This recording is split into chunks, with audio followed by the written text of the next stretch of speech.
सच का किस्सा ही साहिर लुधियानवी के साथ हुआ था। वो किसी से प्यार करते थे, शादी करना चाहते थे, जैसे आम जिंदगी में होता है, आप जिससे प्यार करते हैं उससे शादी नहीं होती।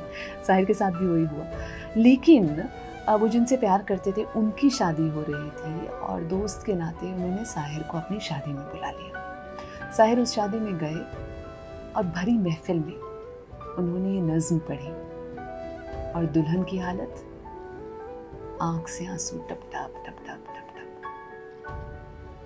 हम अगर किसी से रिश्ता तोड़ना चाहते हैं तो हम क्या कहते हैं, हम उसे व्हाट्सएप पे टेक्स्ट कर देते हैं, कहते हैं बस यार अब मिलेंगे नहीं, अब टेक्स्ट मत करना, अब कुछ दिन तक हम एक दूसरे से ना मिलें तो बेहतर है, या हम कहते हैं चलो अब दोस्त बन जाते। साहिर ने क्या बोला, तो वो लिखते हैं कि चलो एक बार फिर से अजनबी बन जाएं हम दोनों, न मैं तुमसे कोई उम्मीद रखूं दिल नवाजी की, न तुम मेरी तरफ देखो गलत अंदाज नजरों से, न मेरे दिल की धड़कन लड़खड़ाए मेरी बातों से, न जाहिर हो तुम्हारी कश्मकश का राज नजरों से, तुम्हें भी कोई उलझन रोकती है पेश कदमी से, मुझे भी लोग कहते हैं कि ये जलवे पराए हैं, मेरे हमराह भी रुसवाइयां हैं मेरे माजी की, तुम्हारे साथ भी गुजरी हुई रातों के साए हैं।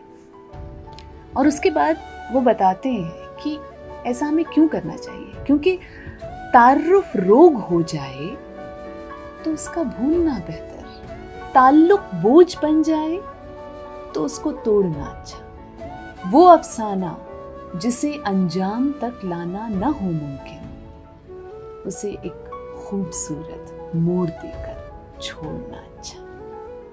किसी कड़वी जगह पर मत रोक देना, एक खूबसूरत मोड़ आ जाए बस वहीं उस कहानी को ख़त्म कर देना चाहिए।